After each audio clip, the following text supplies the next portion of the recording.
I didn't think of myself as an author. Here I am 5 years later doing 30 presentations a year, shortlisted for a history award. If you've got an idea, give it a go. You just don't know what might happen.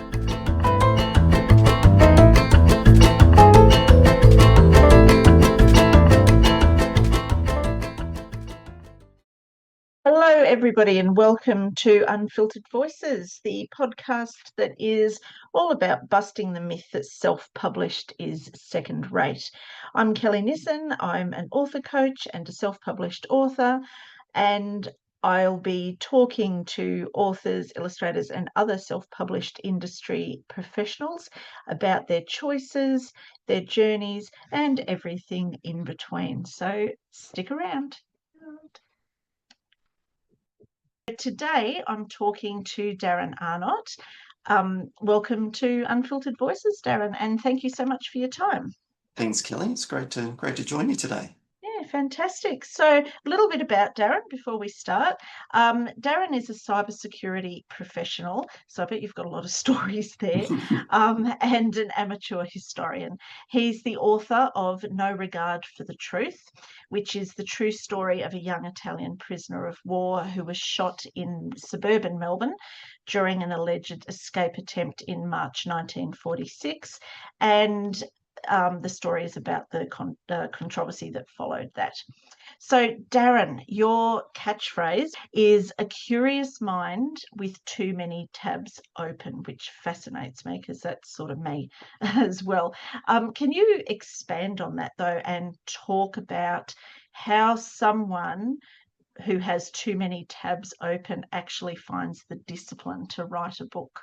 And I guess just for context, too many tabs open, it's talking about a web browser with so many things on the go, and that pretty much describes me. I'm someone who has lots and lots of interests and lots of hobbies, always exploring different things. I also have a very, very busy work life, and the nature of my work is cybersecurity, so it's an industry where technology is constantly changing. You have to constantly learn those new things, so there's always lots going on. But in saying that, I've been in that industry for quite some time. I've been doing consulting, and I've worked in a home office for 15 or more years.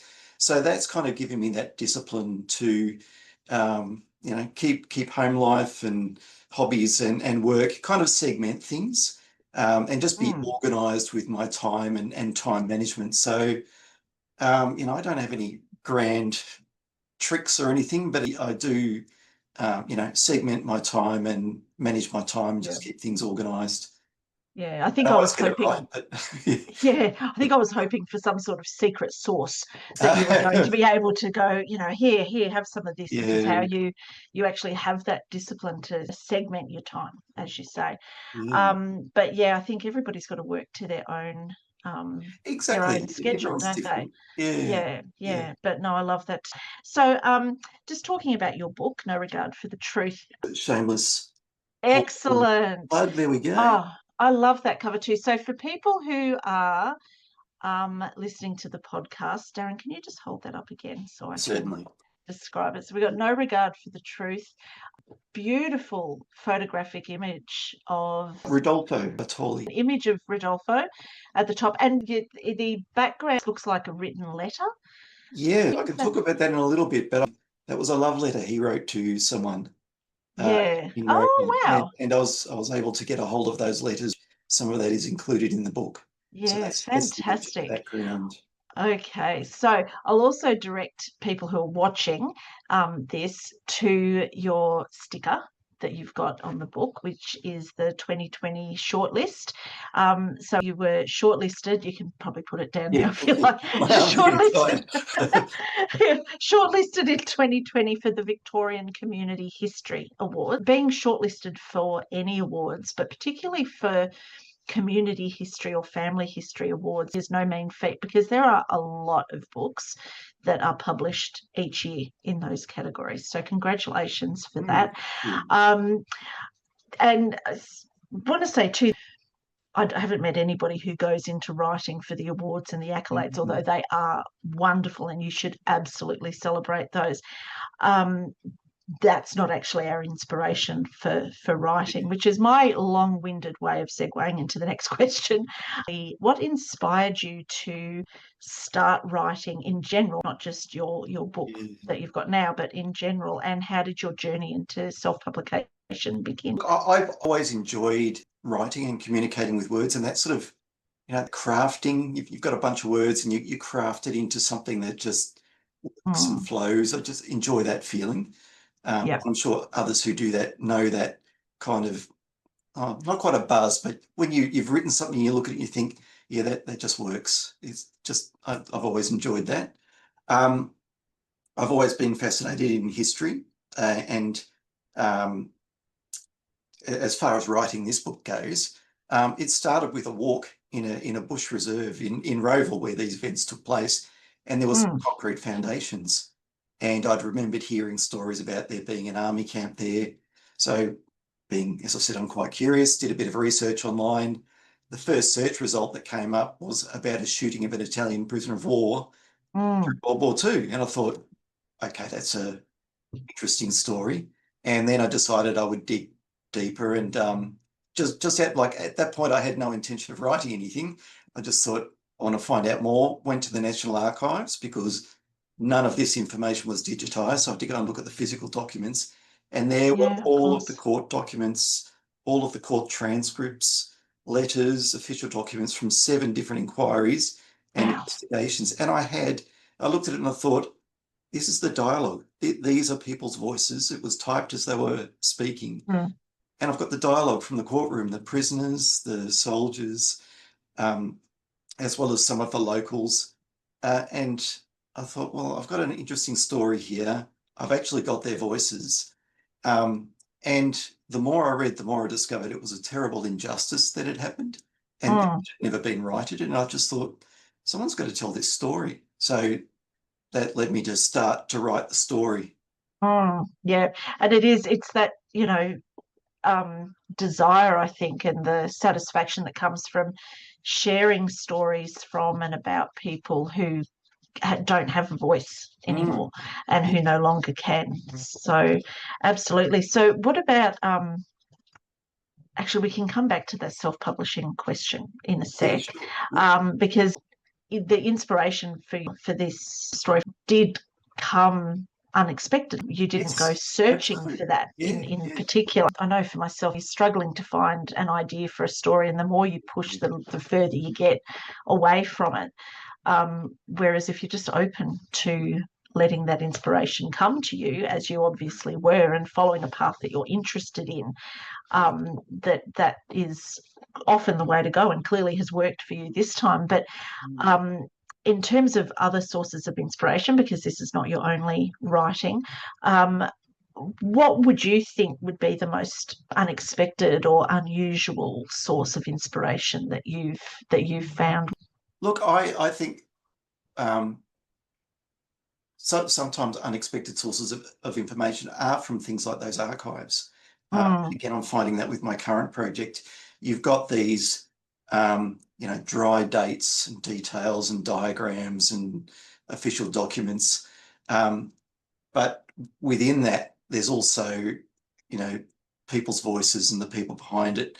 And I love just joining the dots of those together. So those, you've got a bit here and a bit over here and a bit over here, but no one's actually joined the dots. And then you've got a bit of a human element to it as well. Yeah. The documentary maker, Ken Burns, I was watching an interview with him a little while ago. He captured it really well. He was talking about his documentary he made about the Brooklyn Bridge. And he was saying, he wasn't just interested in the structure and the dry facts and figures, but he wanted to discover the stories behind the people. And he called that the emotional archaeology and the glue that stuck those dry facts and the dates together. And I just thought, that captures it perfectly. Emotional archaeology. Yeah, I love that. Absolutely love that. And for myself, like I probably had when I was in school the most dry, dusty history teachers ever. and we it was all dates and figures and that sort of thing. There was Yeah, never that human element. But I think, that's the beautiful thing about history, is that when you do delve into that human element, it suddenly becomes so much more yeah, personal and interesting as well. And I yeah. think you've uncovered that beautifully with your book. Um, so speaking of the book again, it came out in 2019. That's right. Mm. Was your launch in 2019? Because I'm thinking that's around It COVID was. Yeah, yeah. So it times. came So, out. Yeah. So that was October 2019. So I think mm, we started to have lockdown in March the following year. yes, So it was a challenging time to launch and promote a book. Um, 100%. I had a launch at one of the function rooms at the Public Record Office Victoria, so Wow. Yep. in North Melbourne, because that's where I did most of my research. Oh, That was nice.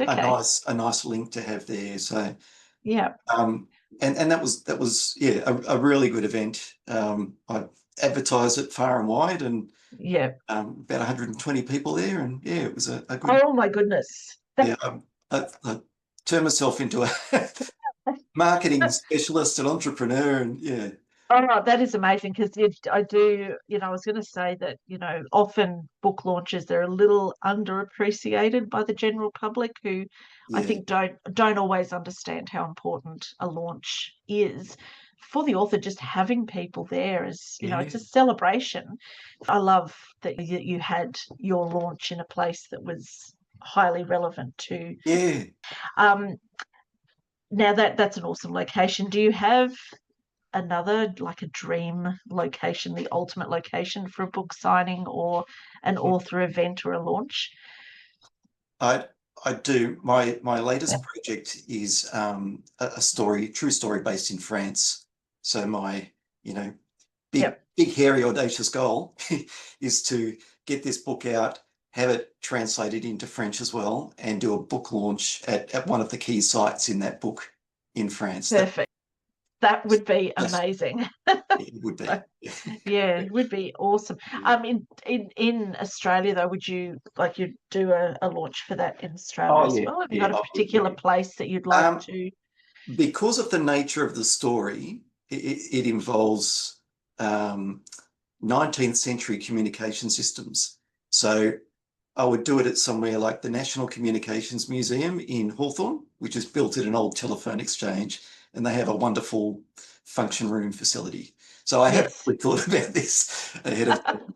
I think that's Yeah. probably a location I'd be aiming for. Yeah, I love that, because actually thinking ahead to do all of your marketing Mm, as an author, whether you're self-published, traditionally published, or whatever, um, needs to start happening a good 6 months before the book's it even does. released. Yeah. And I hadn't really thought, I mean, I just had no experience with it, but how much is involved in the marketing side of things. And even Yeah, afterwards, I kind of thought you write a book and you're done and things just happen. But no, it's yeah. a lot. I mean, I absolutely love it. I wouldn't have it any different, but it is a lot of work, and you need to keep that momentum going. Yes, it is, and Yeah, particularly if you're self-published, or to use Hazel Edwards' terms, author-published, which yeah, I actually prefer. yeah. Okay, yes. I like that term. So we're just going to cycle back to that question about how your journey into self or author publishing began. Why did you decide to go down that route? Look, to be honest, I didn't know that anyone would be interested in this story. I thought I Mm, might sell 20 books. And I didn't even consider the traditional publishing path, so I just went down mm, that self-publishing path, uh, yeah, and then it kind of just evolved.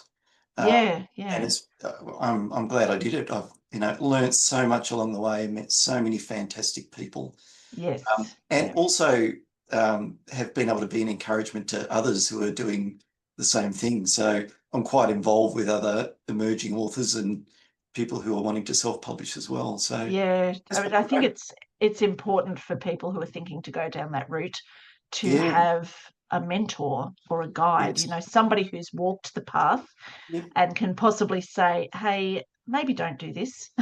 Yeah. Or maybe think about doing this now, Yeah. because it is that case of when you first start out, or even if you're two or three books down, not knowing what you actually don't know. Yeah. as well. So I think it's nice to have that little community and just, feel comfortable to ask people, Yeah. hey, what did you do in this situation? What do you believe are the key qualities that make somebody an author? Yeah, look, um, so key qualities or also, I guess, skills, some of that might cross over, but you do need an element of self-discipline and being organized. Yes. You need to be able to manage your time. You need to just get it done. Yep. Being curious and sometimes exploring those tangents and going down the rabbit holes. I think we mentioned some of that before, because sometimes taking those little side roads for a bit, you can discover some real treasure or things you just had not expected. But in saying that, you do need to know when to stop. Yes. That can go Yes. on forever. Depending on the genre you're writing, things like research skills and also technical skills can really help. And research skills not only for online archives, but also learning to navigate physical archives and things like that. Yeah. Just Yeah. tapping into those resources. The ability to market yourself and Yes, that's a out big there. one, isn't it? Yeah. And Yeah. again, that's something that I hadn't really thought about or hadn't realized, but and I've learned along the way, but that's been really good. And another one that was completely foreign to me was public speaking skills. Yes. Not something I'd ever done before. And I mentioned to you earlier, I've given 14 presentations this year, 30 last year. Yes. 5 years ago, if you'd said that to me, that I was doing that, I would have said, no. No, yeah, no, that's not me. In fact, just after the book came out, Hazel Edwards was kind enough to arrange for me to present at the Dimmicks first Tuesday of the month book club in Camberwell, Oh, which nice. I thought, oh, that'll be just a little group sitting around in a circle or something. It's not. There's 120 chairs set up Wow. and there I was. And it was terrifying, but I got through it. But that was, and it was one of those things I just thought, well, here we go. Just got to do this. Just do it. Got through it. And then I've just got better and better as I've gone through it. So yeah, it's a great skill to have and develop. Yes. And just, I think with regards to the speaking and the marketing, you've just got to be able to put yourself out there and to swallow any fear and just do it and put yourself out there, says she, noting that to herself. Well, and I think it's also important to accept that fear is part of it, and it's normal. Absolutely. And yes. Even the most seasoned speakers, they might cover it well or have coping techniques, but yes. they will tell you they get really nervous, and yeah. Okay, it means you care about what you're doing. Actually, that's a really nice way to put it as well. And people are often too, like, you can be really nervous, but people in the audience don't necessarily see that. I think we're quite hard on ourselves, and it's the same with the writing. It's like, oh, nobody's going to read this, nobody's going to write, going to be interested in what I have to say. And I think, as humans, our tendency is to be very hard on ourselves, and just let other people be the judge of that. And if they don't like it, it's not for them, and that's fine. So, now I just want to cycle back to the writing. You mentioned Hazel Edwards earlier. So you've been through Hazel's wonderful mentoring program, Write Your Book in a Year. And I know, because I've had her on the podcast, and I've known Hazel for a while, but she's so knowledgeable. She's got so much comprehensive advice and support that she gives in all areas, and not just the writing side of things. As you said, she organised for you to speak at the Dimmicks event. So, thinking about advice from Hazel or your own experiences, if you could sum up the writing process in one piece of advice for anybody thinking about writing a book, what piece of advice would you give them? Can I give two? Would that be yes, okay, I'll let you give two. Yeah, one is just start. Like for me, everyone's a bit different about what works for you and what the approach is. For me, it's often just I start with a list. Yeah. Here are the topics or the things I want to say, a bullet list or whatever. And from there, you start to expand it out and flesh it out. And then before you know it, they're chapters and they're Yes. filling that up. So it's good to have kind of a big picture of what you want to do, but start with that small, these are the things, and Mm. fill it out from there. Um, the second one is similar to being part of Hazel's group, that having a mentor is really, really helpful. But the other Mm. really good thing about that group was you're with other people who are also writing. So you got lots of other ideas and sharing ideas. But Yes. we would meet once a month, and it meant each month I was accountable to have to have written something and take it in there. So, and that's one of the reasons I did it. I've been tapping away at this for a couple of years. Yeah. And I saw the advertisement for it, and I thought, bang, that's a way I can do it. By December 2018, it would have been, I will have possibly a draft together, which I did. So, Yeah, which is perfect. I mean, that accountability yes, is key, because not all of us have got the self-discipline to be accountable to our yeah, own goals and deadlines. yeah, But if we've got other people relying on us, whether it's a mentor or a writing buddy or a yeah. group member, I think there's that sort of, you don't want to let other people down. Mm, Right. So yeah, yeah, absolutely. Yeah, so no, Hazel's program is mm. absolutely wonderful. And it got your book written. Do you think you would have you would be where you are now without No, I don't think that so. program? Well, I find it hard to imagine that I would be. And Mm, it wasn't just, so there was the writing aspect of it and getting that done, but it was all the direction she gave me afterwards yes, in yeah, finding someone to, an editor, someone to publish it for me, yes, then yeah. promoting it and all the other little things. Oh, you speak to this person, they'll help. And yeah, Having somebody with contacts is yes, made so a huge important. difference. Yeah, Yeah, and it is hard. Like a lot of people these days, I'll go, I'll do it myself with AI.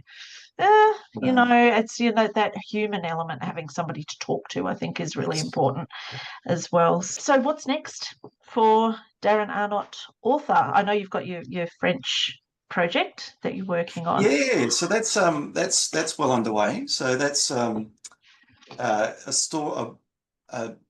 book which is combining two of my passions. One is history and one Hmm. is technology. Yep. And it's a story set in 19th century France, about identical twin brothers who Oh, lived in Bordeaux. They were bankers, and they would speculate on the Paris Stock Exchange.